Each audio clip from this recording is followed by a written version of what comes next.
आज हम लोग रोटेशनल मोशन स्टार्ट करेंगे, ठीक है। तुम लोगों के पुराने डाउट्स हैं क्या सिस्टम ऑफ पार्टिकल्स के?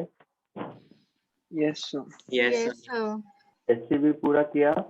Yes, हाँ sir. Sir. Yes, sir. Assignment भी किया?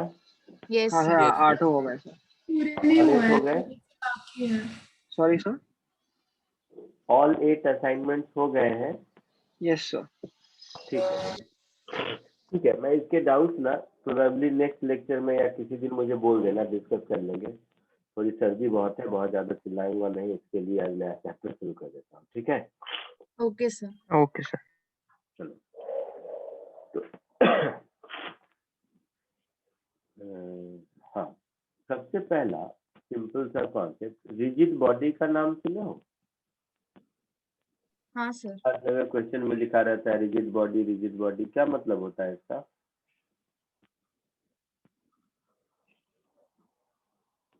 सर मतलब शायद उस पर फोर्स लगाएंगे तो वो अपना शेप रिटेन करने का ट्राई करेगा। तो वो तो इलास्टिक हो गया शायद।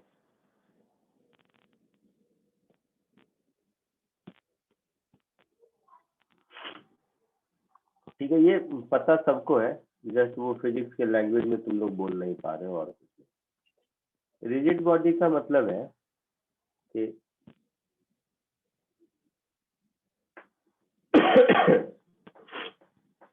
मान लो कोई भी रैंडम कोई भी शेप साइज का बॉडी है, कोई भी दो पॉइंट है एग्जांपल के लिए, मान लो ये एक पॉइंट है और ये एक पॉइंट है।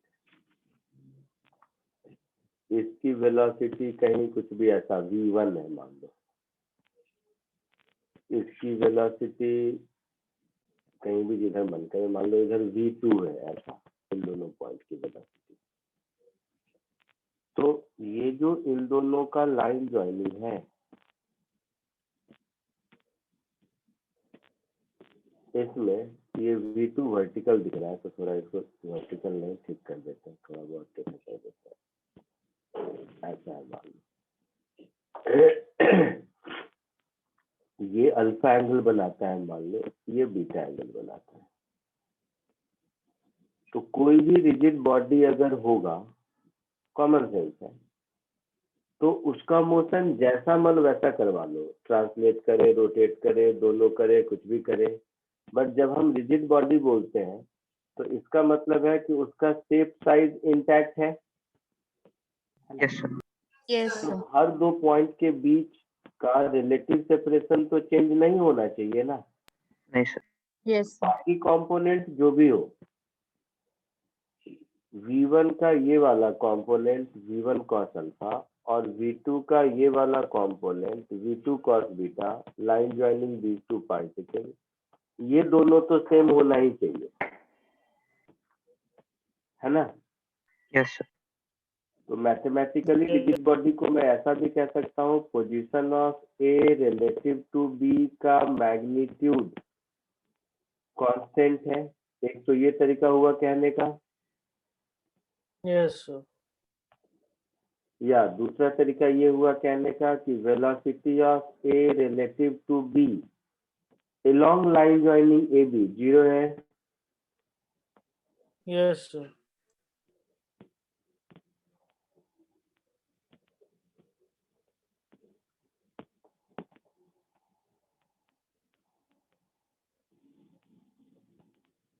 ये 0 है।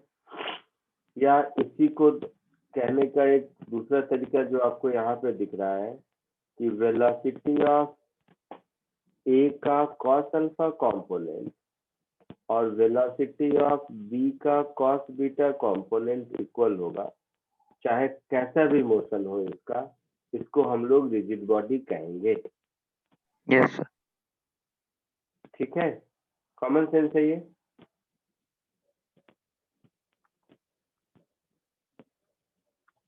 क्या तो कोई दिक्कत किसी को? No, sir. ठीक है, जल्दी कॉपी कर लो इसको।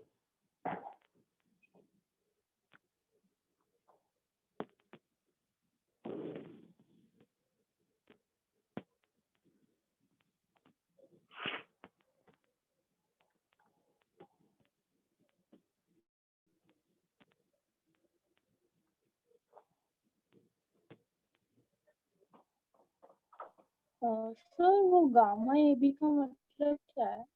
गामा नहीं, ही होगा बेटा ये। अच्छा बीच में R, R position of A relative to B, ठीक है थैंक यू। ये गामा नहीं, ये आर है बेटा। तुम लोगों को मेरी हैंडराइटिंग का क्या करूं, गांधी जी देश को आजादी और मुझे अपनी हैंडराइटिंग देके गए।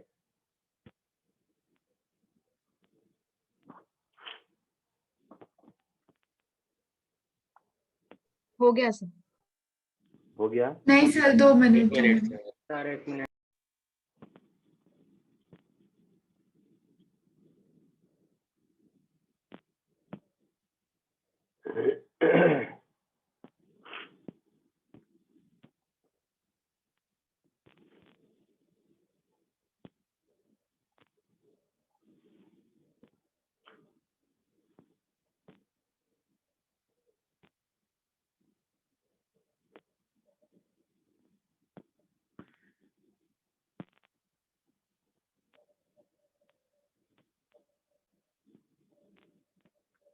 हो गया?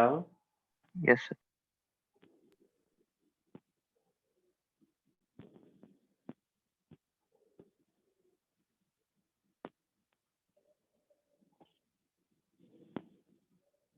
अब motion of a rigid body,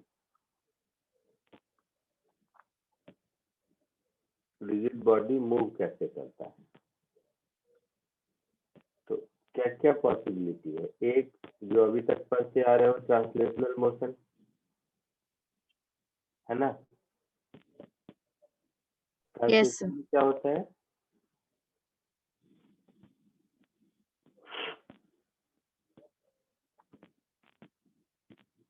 translation में क्या होता है बेटा बताओ?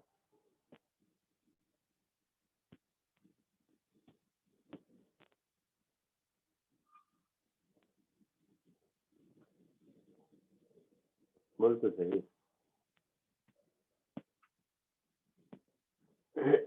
जैसे मान लो कोई ऑब्जेक्ट है किसी भी शेप साइज का, मान लो ऐसा, ओ अच्छा ऐसा बनाया तो एग्जैक्टली ऐसा ही बनाना पड़ेगा दोबारा।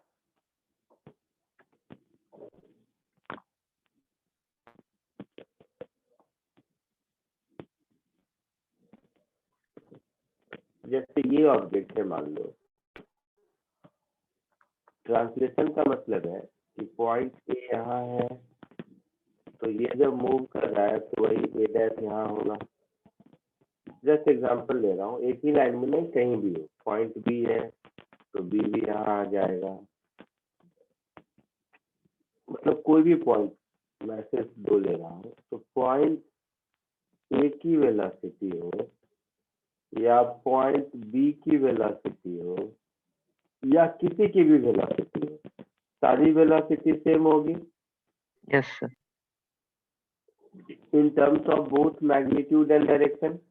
Yes sir. इसी को कहते हैं ना।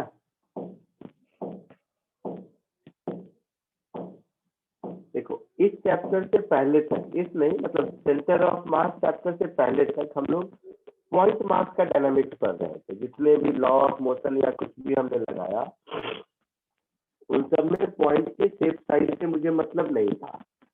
Last chapter centre of mass वाले चैप्टर से हम लोग रिजिड बॉडी का डायनामिक्स पढ़ रहे हैं कि उसका खुद कुछ शेप साइज हो तो क्या फर्क पड़ेगा, वो पढ़ने की कोशिश कर रहा है। तो जब हम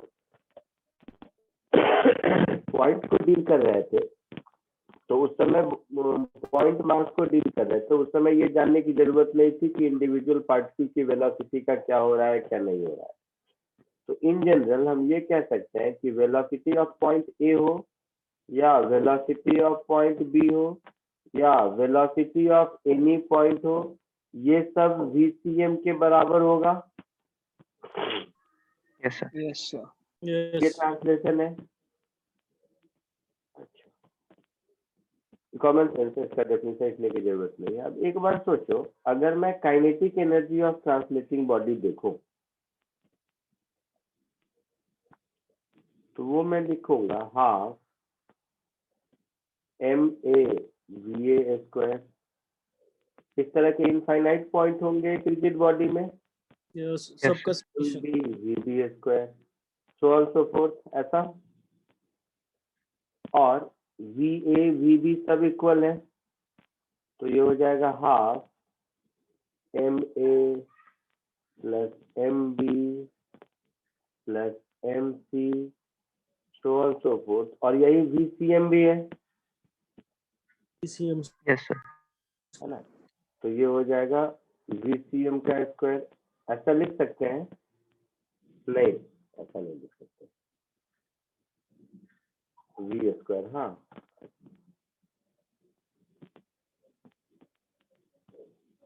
ऐसा लिख सकते हैं।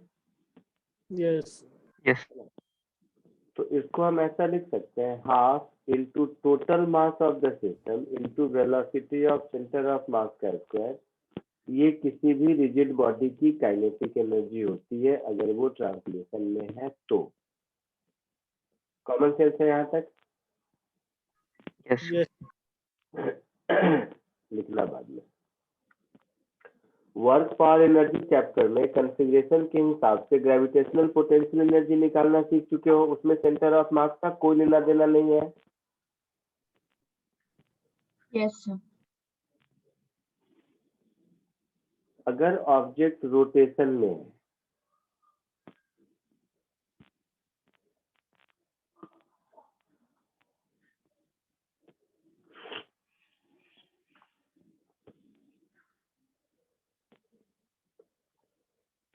रोटेशन में अगर ऑब्जेक्ट है तो किसी भी शेप साइज का मान लो ऑब्जेक्ट है, ऐसा वही शेप साइज मान लो लेके चल रहे हैं।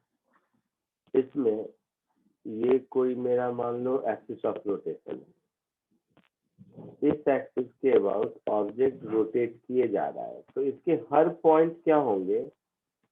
अलग अलग सर्कुलर मोशन में होंगे। Yes yes yes common sense है। तो पॉइंट मास में सर्कुलर मोशन कहते हैं और रिजिड बॉडी में इसी को हम लोग रोटेशन कहते हैं।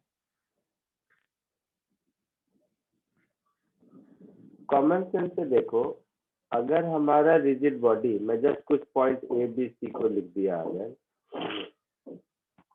तो ये सारे पॉइंट अलग अलग रेडियस के सर्कल में रोटेट कर रहे हैं, Yes, yes sir. Sir circular motion कर रहे हैं, यही मतलब हुआ इसका ना। आई बात समझ में? यस तो प्योर रोटेशन का मतलब ये होता है कि ट्रांसलेशन नहीं है। नहीं है ट्रांसलेशन नहीं है मतलब VCM 0 है। PCM 0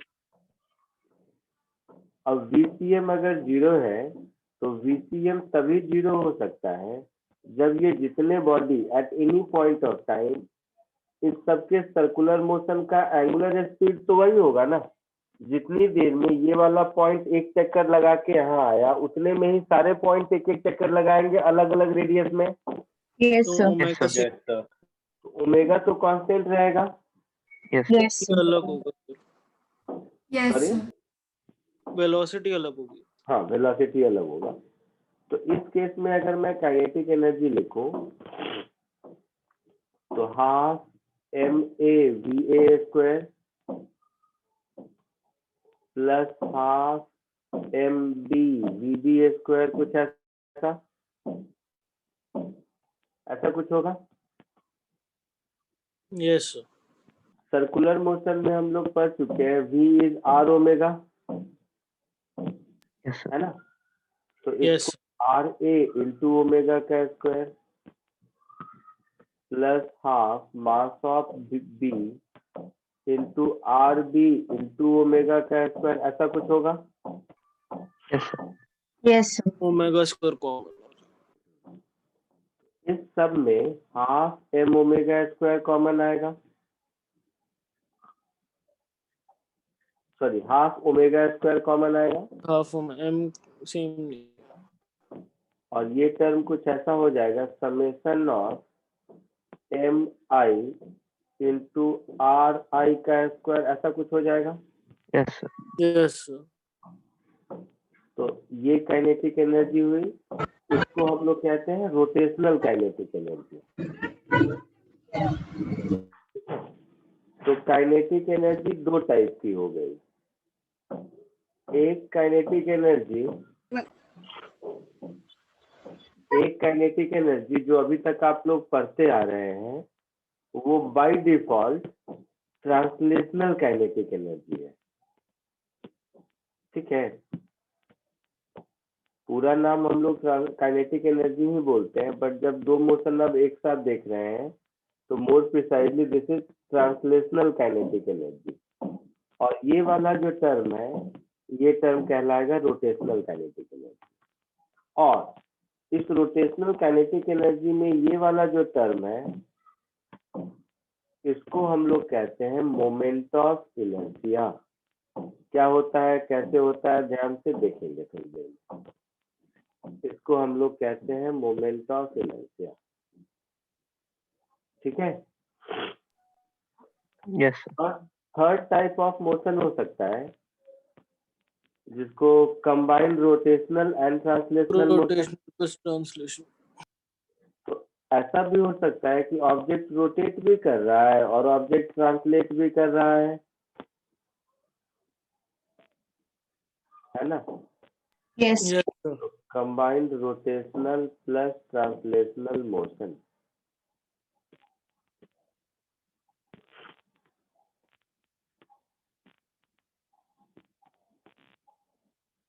तो ये सारे मोशन डिटेल में भी हम लोग पढ़ेंगे, अभी सिर्फ टर्मिनोलॉजी समझ रहे हैं। फॉर एन एग्जांपल, सपोज ये एक ऑब्जेक्ट हो गया जिसका सेंटर ऑफ मास आगे जा रहा है VCM से और साथ ही साथ ये ऐसे रोटेट भी कर रहा है ना। Yes, sir. अच्छा, या इसका दूसरा एग्जांपल ऐसा समझ सकते हैं कि सपोज ये कोई लैडर है, ये लैडर अभी ऐसा है और थोड़ी देर के बाद ऐसा हो गया,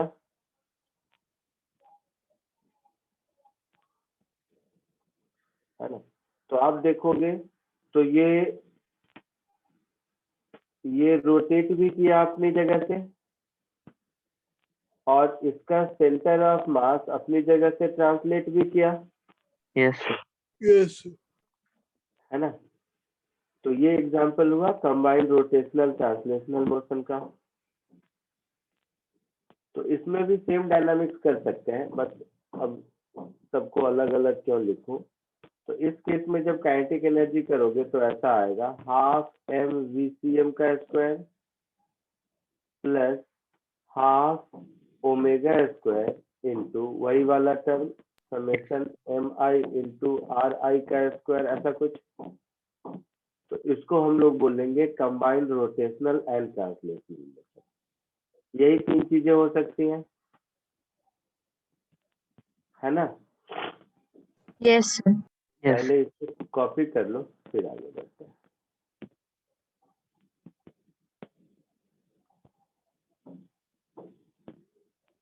मोशन ऑफ रिजिड बॉडी से बाकी है ना।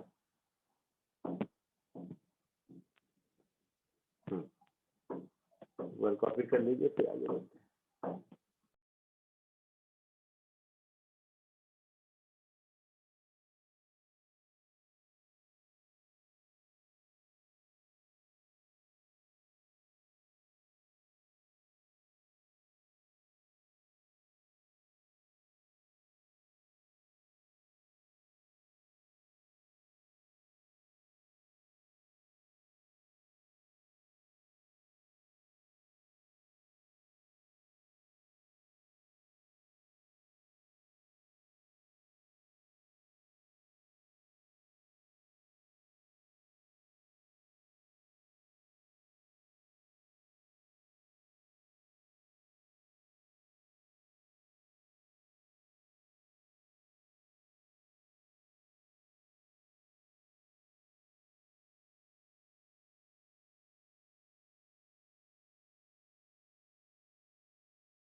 Done, sir.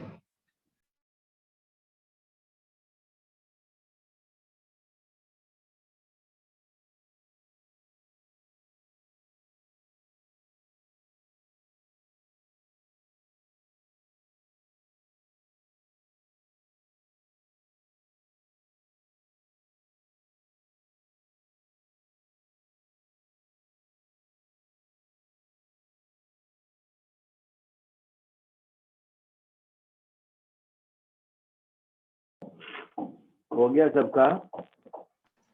नहीं सर, 2 मिनट।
Done, sir.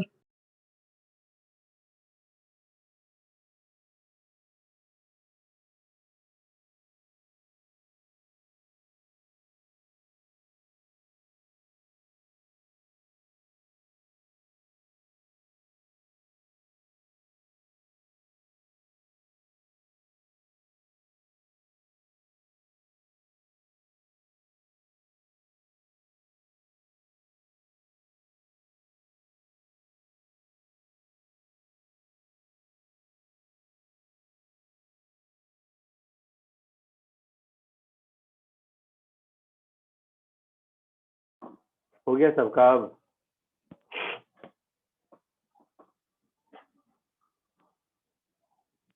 आगे बढ़ूं? Yes, sir.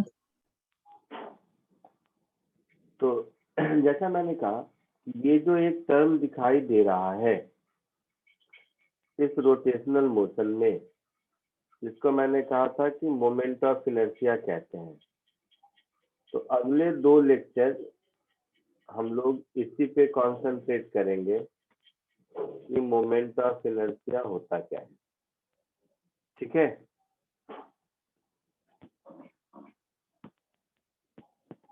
ये Okay, समझ आया क्या सीखने जा रहे हैं आगे हम लोग? Yes, sir. Yes, sir.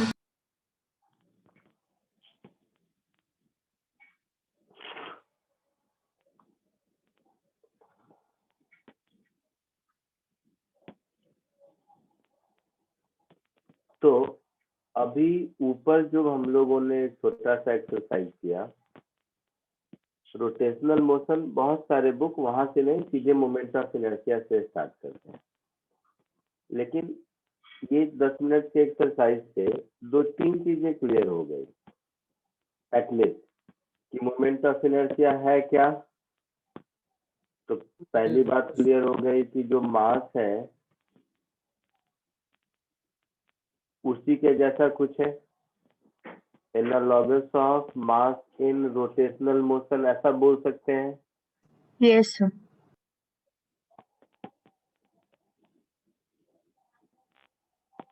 क्योंकि ट्रांसलेशनल मोशन में ये वाला टर्म नहीं आया था summation m i into r i square, ये केवल रोटेशनल मोशन में आया था, ठीक है। Yes, sir. तो ये सबसे सेफेस्ट डेफिनेशन है जो बोल के आप बोर्ड जैसे एग्जाम में निकल सकते हो। दूसरा, थोड़ा और इस स्टैंडर्ड को हम इंक्रीज करें तो मास किसको कहते हैं फिजिक्स में, बोलो।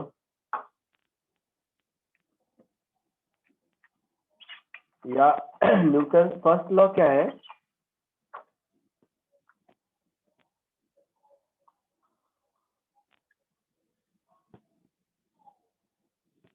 सुन पा रहे हो मुझे? Yes, sir. मैंने कहा न्यूटन फर्स्ट लॉ क्या है? सर कि अगर बॉडी मोशन में है तो it will remain in motion until an external force is applied to stop it. तो ये जो बॉडी की टेंडेंसी है कि अगर मोशन में है तो उसी में रहना चाहता है, या रेस्ट में है तो उसी में रहना चाहते हैं, इस टेंडेंसी को क्या कहते हैं? Inertia. Inertia. Inertia. इनर्शिया कहते हैं। तो इनर्शिया एक ऐसा टर्म है, जितना इनर्शिया आप लोग जानते हो वो एक ऐसा टर्म है जो ऑब्जेक्ट के ट्रांसलेशनल मोशन में किसी तरह के चेंज का अपोज करता है, Yes. Yes, sir. और वो इनर्शिया मेजर किस चीज से होता है? अगर मुझे दो ऑब्जेक्ट को कंपेयर करना है कि किसका इनर्शिया ज्यादा है और किसका इनर्शिया कम है, तो क्या कंपेयर करोगे?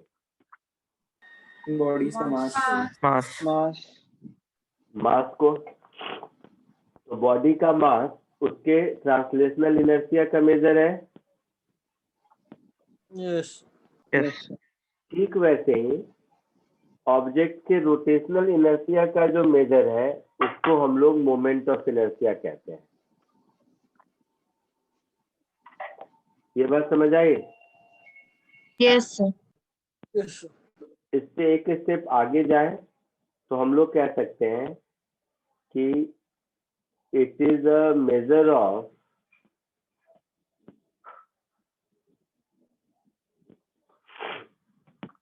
रोटेशनल इनर्शिया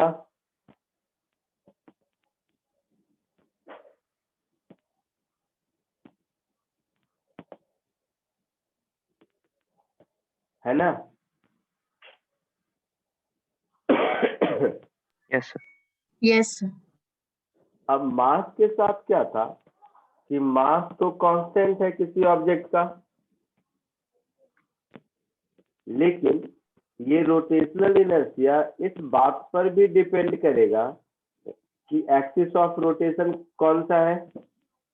जैसे किसी एक एक्सिस के अबाउट उसका इनर्शिया ज्यादा हो सकता है, किसी दूसरे एक्सिस के अबाउट उसका इनर्शिया कम हो सकता है। Yes sir. या कॉमन सेंस से आप लोगों ने एक्सपीरियंस किया होगा किसी ऑब्जेक्ट को किसी एक पर्टिकुलर एक्सिस के अबाउट रोटेट करना रिलेटिवली इजी होता है दूसरे एक्सिस से, Yes, sir. सेम ऑब्जेक्ट को। ट्रांसलेशन के साथ ऐसा नहीं है। ट्रांसलेशन में अगर सेम ऑब्जेक्ट है तो उसको ट्रांसलेट करना सेम मास के ऑब्जेक्ट को इक्वली डिफिकल्ट है, लेकिन सेम ऑब्जेक्ट को सर्टेन एक्सिस से रोटेट करना आसान हो जाता है, किसी दूसरे एक्सिस से रोटेट करना मुश्किल होता है। जैसे यही मोबाइल फोन है, अगर मैं इसको बीच से पकड़ूं तो इसको रोटेट करना शायद मेरे लिए आसान होगा, लेकिन अगर मैं इसको यहाँ से पकड़ूं तो मुझे पहले तो इसके गिरने के चांसेस है, इसमें स्टेबिलिटी और फिर रोटेट करना थोड़ा मुश्किल होगा, है ना? Yes Yes. Moment of yes inertia. Sir. तो ये जो रोटेशनल इनर्शिया है ये एक्सिस ऑफ रोटेशन पर डिपेंड करता है। दूसरा, डिस्ट्रीब्यूशन ऑफ मास पर डिपेंड करता है। Yes, sir. Distribution of mass around axis of rotation.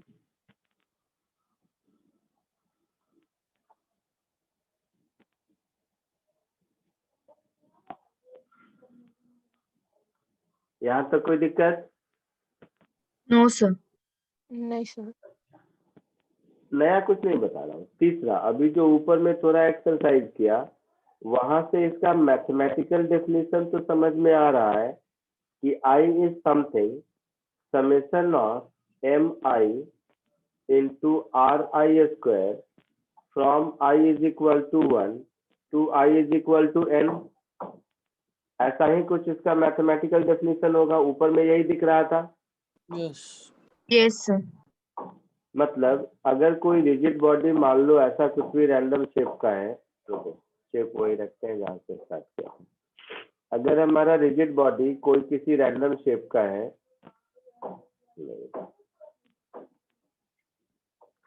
किसी भी शेप का है मान लो, रिजिड बॉडी छोड़ दो, रिजिड बॉडी मान लो नहीं है, ये एक एक्सिस ऑफ रोटेशन है और कुछ पॉइंट मास, एक पॉइंट मास यहाँ है जो एक्सिस ऑफ रोटेशन से इस डिस्टेंस पर है, दूसरा पॉइंट मास मान लो यहाँ पर है जो एक्सिस ऑफ रोटेशन से इस डिस्टेंस पर है, तीसरा पॉइंट मास कहीं यहाँ है जो एक्सिस ऑफ रोटेशन से इस डिस्टेंस पर है।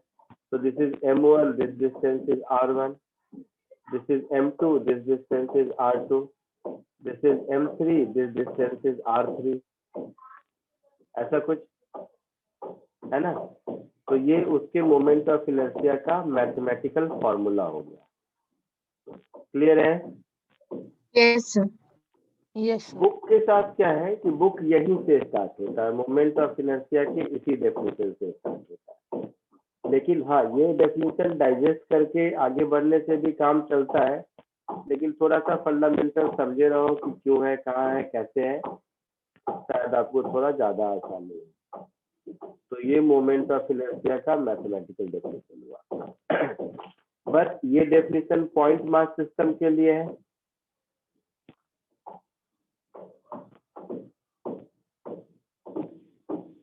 है ना? Yes, sir. तो इसी को अगर हम थोड़ा एक्सटेंड करें कॉमन सेंस लगा के, तो किसी रिजिड बॉडी के लिए हम समेशन को इंटीग्रेशन से रिप्लेस कर देंगे, मास को एलिमेंट्री मास से रिप्लेस कर देंगे और आर को उसके एक्सिस के पोजीशन से रिप्लेस कर देंगे। और इसको अगर हम इंटीग्रेट कर दें तो ये किसी भी कंटिन्यूअस बॉडी के लिए मोमेंट ऑफ इनर्शिया का मैथमेटिकल डेफिनेशन बन जाएगा जो पॉइंट मास का था। Yes, sir. कॉमन सेंस है? Yes, sir. तो ये मैथमेटिकल डेफिनेशन हो जाएगा डिस्ट्रीब्यूटेड मास सिस्टम के लिए।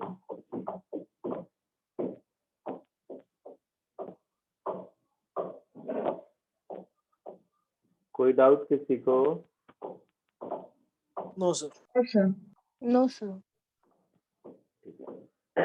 जल्दी से इसको कॉपी कर लो, फिर आगे बढ़ते हैं।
Done, sir.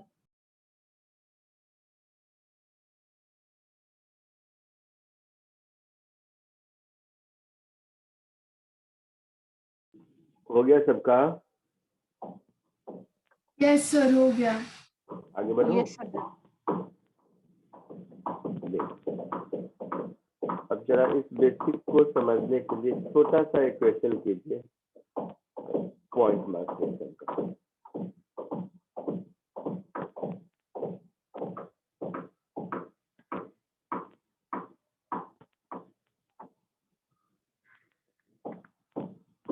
सबका हो जाएगा, जस्ट मैं फॉर्मूला अप्लाई करने के पॉइंट ऑफ व्यू से, और कुछ नहीं।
हो गया? Yes, sir. बोलो एकदम आसान था, इतना टाइम देने की जरूरत नहीं थी, तो लोग बोल नहीं रहे हो। क्या आंसर आया बोलो? 20 20 ml square. 20 ml square. ए का Yes, sir. yes, so B का 5 ml square. हाँ sir. लेंथ 12 है, ये भी 12 है, ये भी 12 है। पॉइंट ए पर मास है m, पॉइंट बी पर मास है 2m, पॉइंट सी पर मास है 3m।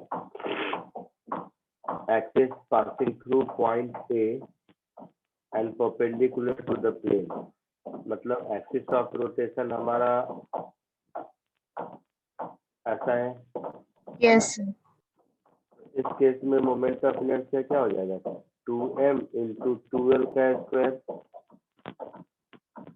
Plus 3m into 12 Plus का 3m स्क्वायर, ऐसा हो जाएगा ना?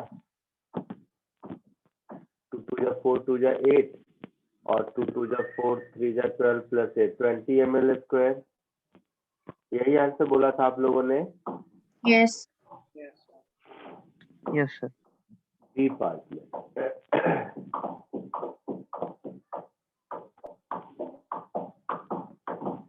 बी पार्ट में हमारा एक्सिस ऑफ रोटेशन शायद ऐसा है, यही है ना? तो point A mass m, point B mass 2m and point C mass 3m। ये डिस्टेंस भी l होगा और ये डिस्टेंस भी l होगा ऐसा? Yes, sir. Yes, sir. Case में मोमेंट ऑफ इनर्शिया मेरा हो जाएगा 2m into L square plus 3m into L square, तो 5ml स्क्वायर। सबको आया है आंसर? Yes, sir. यही आंसर आया है ना, 5ml square? Yes, sir. Yes, sir. ठीक है, नेक्स्ट आगे बढ़ो। कुछ नहीं था इसमें, ये भी दिया था मैंने।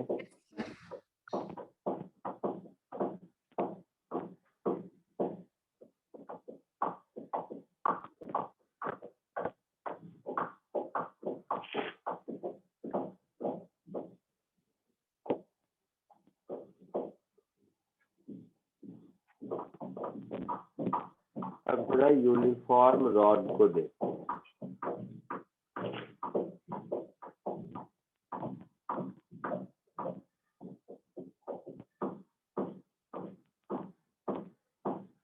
सपोज ये एक यूनिफॉर्म रॉड है जिसका मास m है और लेंथ l है। इस रॉड का moment of inertia, uniform rod का, मुझे इस एक्सिस के अबाउट निकालना है। इस पर परपेंडिकुलर है ये, तो इस एक्सिस के अबाउट इसका मोमेंट ऑफ इनर्शिया ढूंढना है। कोशिश करो।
Done, sir. Yes, sir. Yes. आ गया? Yes, sir. Yes, sir. क्या आया? So L square m by 3. Very good. और कहाँ आया? Yes, sir. ML Yes. square by चलो, यहाँ से सपोज एक्स डिस्टेंस पर अगर हम एक छोटा सा dx लेंथ ऑफ रॉड लेते हैं तो ये एक पॉइंट मास होगा। Yes. तो ये पॉइंट मास अगर dm मुझे मिल गया तो हमारा मोमेंट ऑफ इनर्शिया होगा integral of this dm into x square from x is equal to 0 to x is equal to L। Yes. यही होगा ना?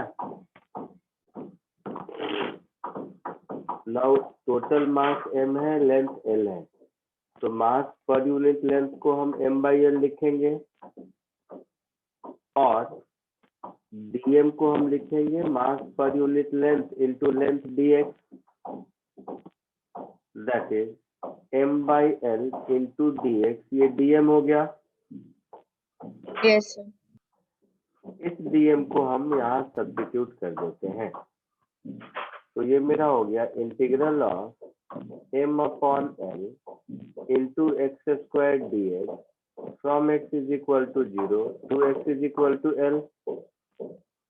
तो ये मेरा हो जाएगा m upon L into L cube by 3। होगा ऐसा? Yes. तो ये आपका हो जाएगा ml square by 3। Yes, sir. बहुत आसान है।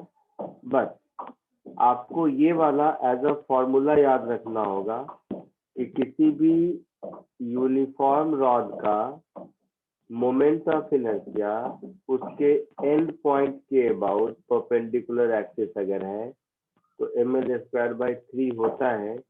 ये इतनी प्रैक्टिस करोगे कि ये ऐसे भी खुद ब खुद याद हो ही जाएगा। क्लियर है? Yes, sir. Yes. ये आपके लिए एक फॉर्मूला हो गया।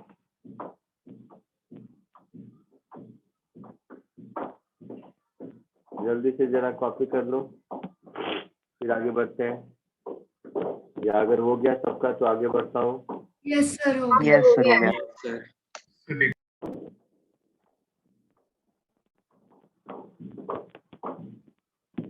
अब इसी रॉड का मोमेंट ऑफ इनर्शिया वही रॉड मास m लेंथ L, तो लेंथ L है, मास m है, ये इसका सेंटर है और ये एक्सिस परपेंडिकुलर है। तो इसी रॉड का मोमेंट ऑफ इनर्शिया इस एक्सिस के अबाउट निकालिए जो इसके मिड पॉइंट से पास कर रहा है और इस पर परपेंडिकुलर भी है। इसका मास m, लेंथ L। कुछ इस तरह देखो।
हुआ Yes, sir. Yes, sir.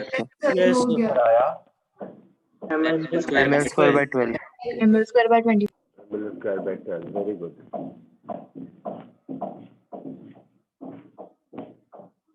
Same story. इधर तो डायरेक्टली 2 रॉड अज्यूम करके भी कर सकते वैसे भी कर सकते हैं। हाँ सर, Same वैसे ही story. किया। x लेंथ पे dx लेंथ ऑफ रॉड ले लोगे तो वही मोमेंट ऑफ इनर्शिया, जब एक लाइन लिख देता हूँ, m/l into dx into x square from -l/2 to +l/2, यही होगा ना। तो m/l integral x square dx from x is equal to -l/2 to x is equal to +l/2, Yes, sir. तो m/l और ये हो गया l³/3, sorry x³/3, lower limit -l/2, upper limit +l/2, ऐसा होगा। Yes, sir. तो यहाँ से आपको एक फॉर्मूला मिल गया। सॉरी,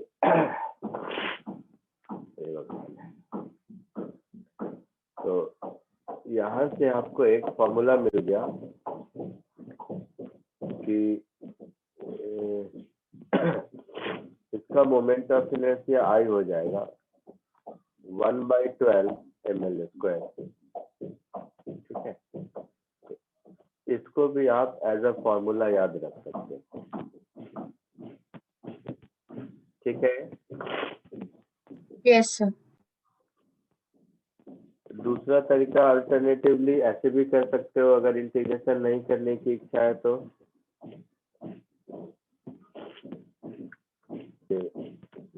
सपोज ये जो रॉड है आपका, मास m लेंथ l,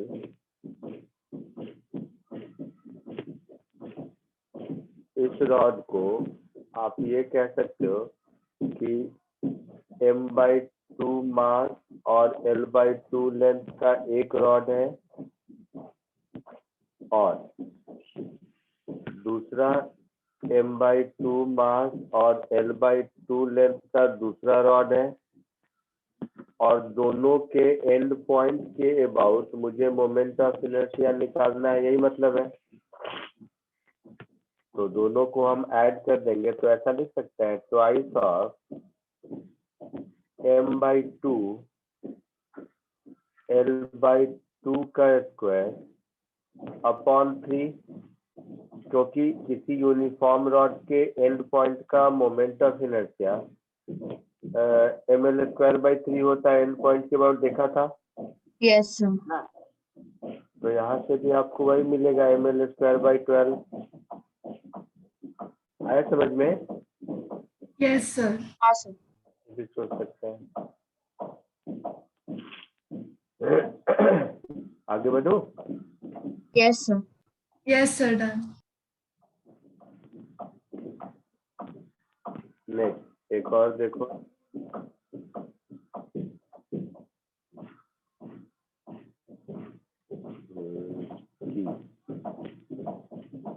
सपोज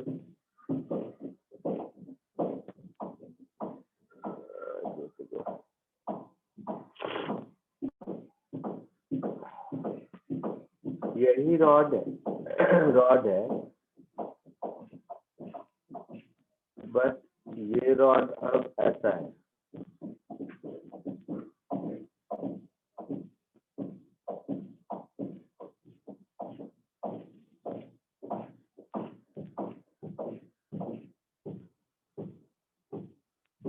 ऐसा है मतलब ये रॉड का एक्सिस ऑफ रोटेशन जो पहले परपेंडिकुलर था वो परपेंडिकुलर नहीं है, ये थीटा एंगल पर है। तो सेम स्टोरी, एल लेंथ और m मास का एक यूनिफॉर्म रॉड है जिसका मोमेंट ऑफ इनर्शिया इस एक्सिस के अबाउट आपको बताना है। कोशिश कीजिए।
sir.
Sir, m L square sin square theta by 3. हो गया, आया कुछ आंसर?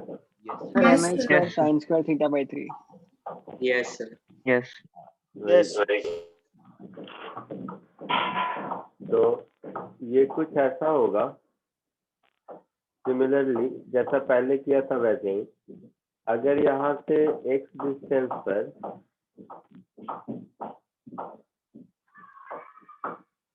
अगर हम छोटा सा dx लेंथ लेते हैं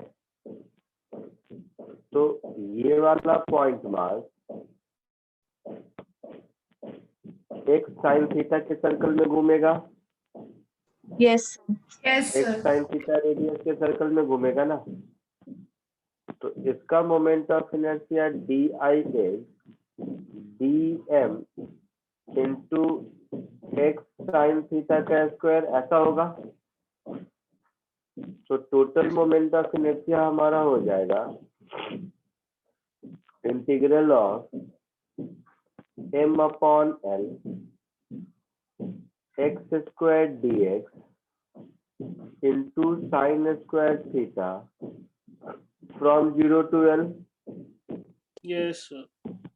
सब कुछ वही है, 1/3 ml square sine square theta.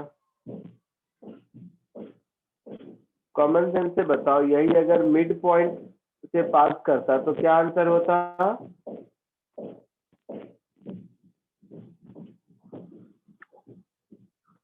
यही एक्सिस By एंड 12. पॉइंट के बदले By 12 होता। By 12 1 sine by square theta होता।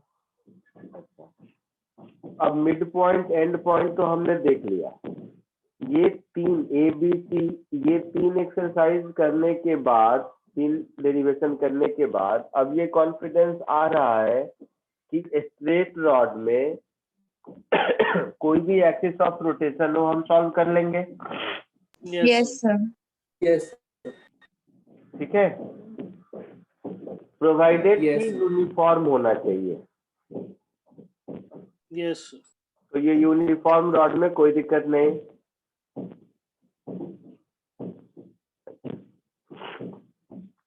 अगर नॉन यूनिफॉर्म है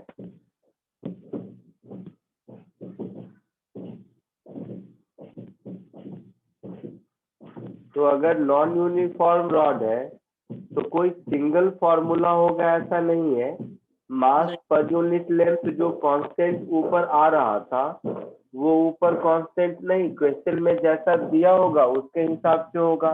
कोई जनरल Yes. फॉर्मूला तो उसका हम बना नहीं सकते। Yes, समझ रहे हो sir. मेरी बात? Yes, sir. Yes, sir. अच्छा, तो नॉन यूनिफॉर्म रॉड का कोई फॉर्मूला नहीं है, बट हाँ समझने के लिए जैसे एक एग्जांपल कोशिश करता हूँ उसके थ्रू समझेंगे।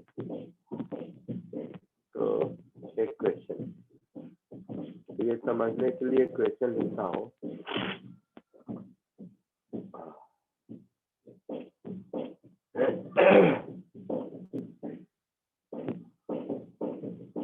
A non-uniform rod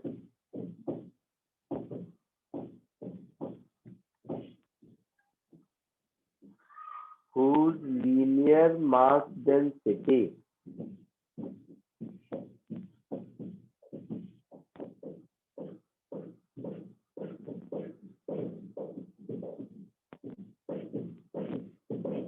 varies linearly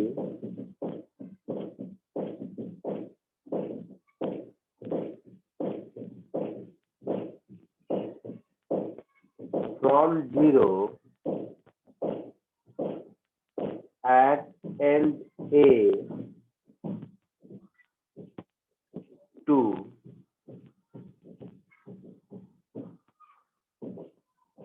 maximum value at end B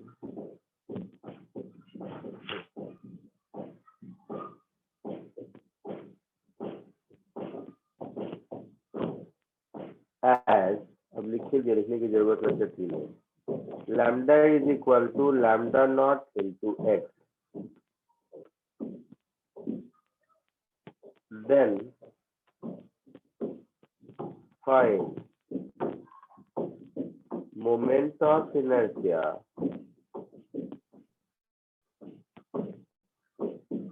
of this rod of length L about an axis।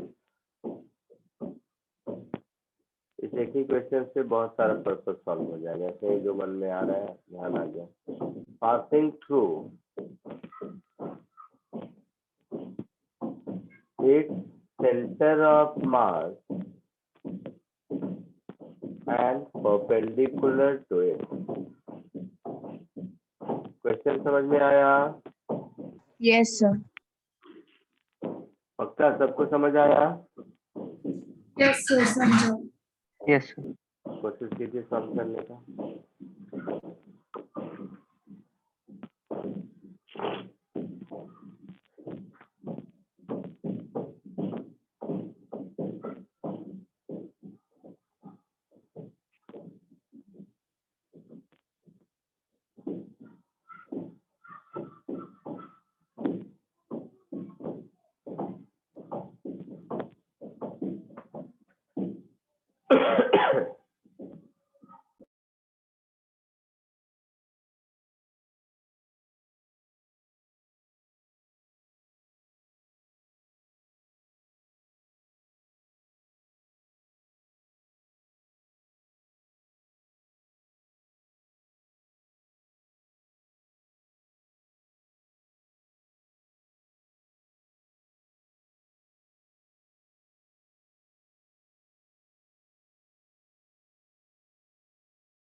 Sir वो स्क्रीन नहीं दिख रही।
आया कुछ आंसर?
आया कुछ answer? Sir, 13 lambda naught L cube upon 162. 11 lambda naught L cube by 54. देखता हूँ सॉल्व करके, मैंने यूं मैट्रिक्स में दे दिया, देखता हूँ। चलो देखता हूँ।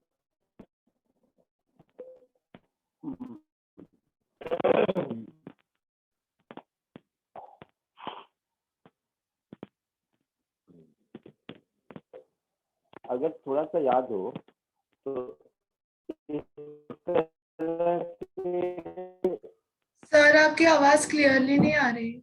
हाँ Yes, sir. सर। मैंने कहा इस तरह के नॉन यूनिफॉर्म डिस्ट्रीब्यूशन में जहाँ की डेंसिटी लीनियरली इंक्रीज करता है वहाँ सेंटर ऑफ मास कहाँ पर होगा? पहले तो मुझे सेंटर ऑफ मास का लोकेशन बताओ। L/3 from B. आवाज आ रही है? इसका सेंटर ऑफ मास यहाँ से 2L/3 पर होगा। Yes, sir.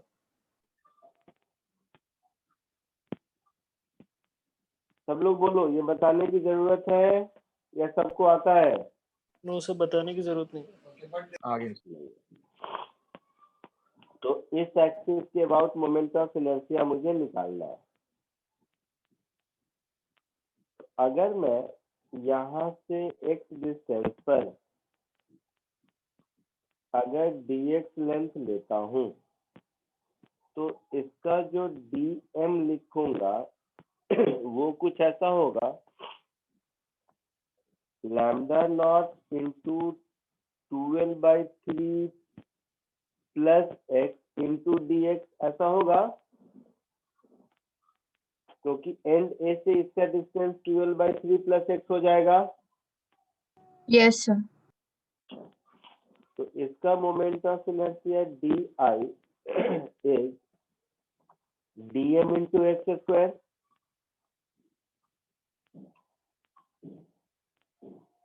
So total moment of inertia will become integral of dm, that is lambda naught, into 2L/3 plus x into x square dx from x is equal to minus 2L/3 to plus L/3, ऐसा लिख सकते हैं? बोलो। Yes sir. सो lambda naught common पहले तो इसमें 2L/3 common, x square का x³/3, तो x³/3 lower limit minus 2L/3 upper limit plus L/3 plus x³ का x4/4, तो x4/4 lower limit minus 2L/3 upper limit plus L/3, ऐसा कुछ होगा।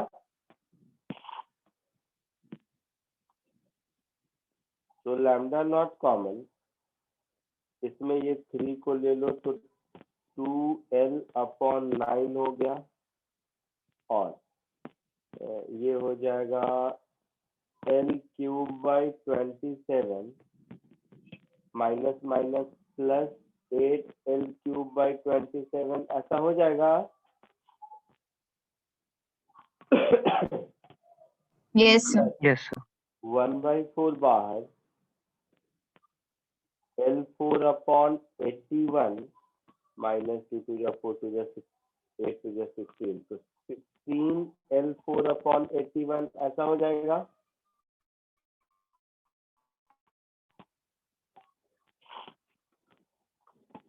यहाँ तक कोई दिक्कत है किसी को? No sir. So it will become lambda naught into 2L/9 into 8 plus 1, 9L³/27 plus 1/4 और minus 16 plus 1, that is minus 15L4/81। इसमें से 9 गया तो लैम्डा नॉट L4/27, ये मुझे लगता है कॉमन हो गया सब में। ये बच गया 2 और ये बच गया माइनस 15, 27, 3 जा 21, 4 3 जा 12, ऐसा कुछ।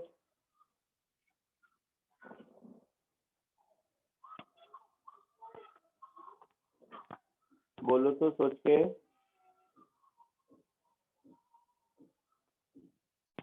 Yes, sir. तो 12 टू जा 24, 24 माइनस 15, 8। तो 8 लैम्डा nine. नॉट, 9. अच्छा 9। सर 36 आता है टोटल नीचे।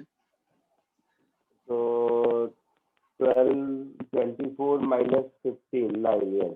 9 lambda naught L4 upon 27 into 12. 9 3 is 27. So lambda naught L4 upon 36. ऐसा Yes, कुछ sir. आंसर होगा। आया किसी को ये आंसर?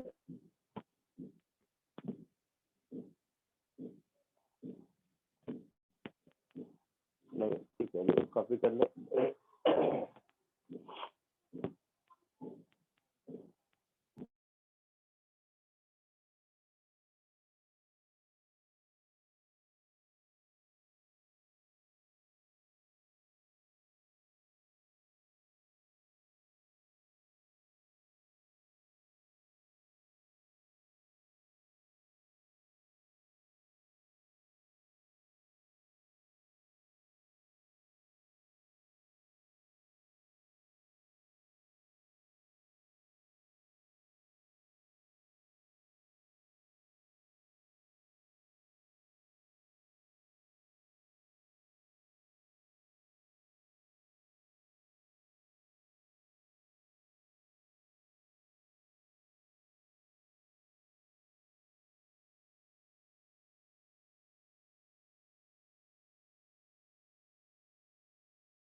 सर वो आई के एक्सप्रेशन में L to the power 4/9 x to the power 4/9 कैसे आया वो नहीं समझ रहा।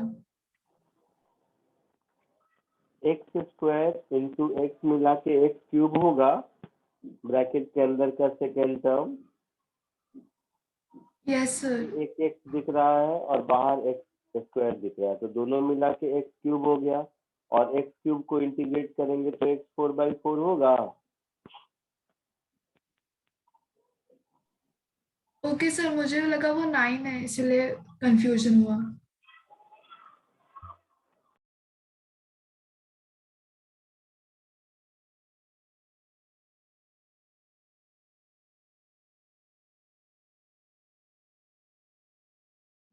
Done sir.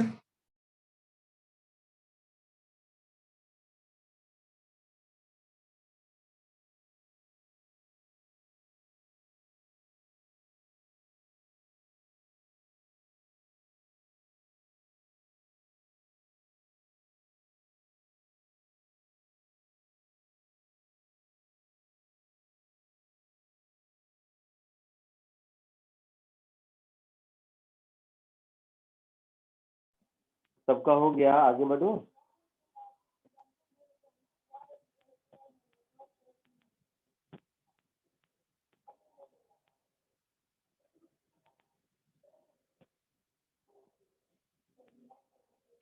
हो गया।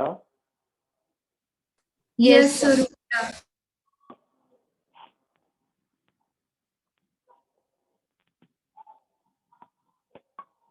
ठीक है, 554 हुआ। ठीक है, रहने दो, आज के लिए इतना ही।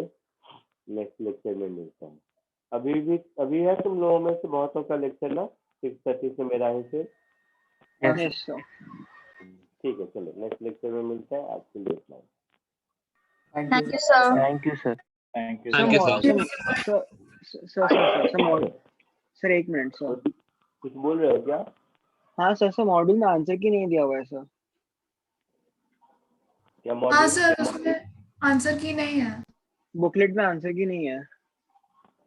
सेंटर ऑफ मार्क्स के मॉड्यूल का? Yes sir. हाँ सर। यस ठीक सर। है, किसी के पास सॉफ्ट कॉपी है? अच्छा ठीक है, मैं आंसर की अलग से भिजवा देता हूँ, देखता हूँ कहाँ। Okay sir. Okay, sir. Okay, sir. Okay sir.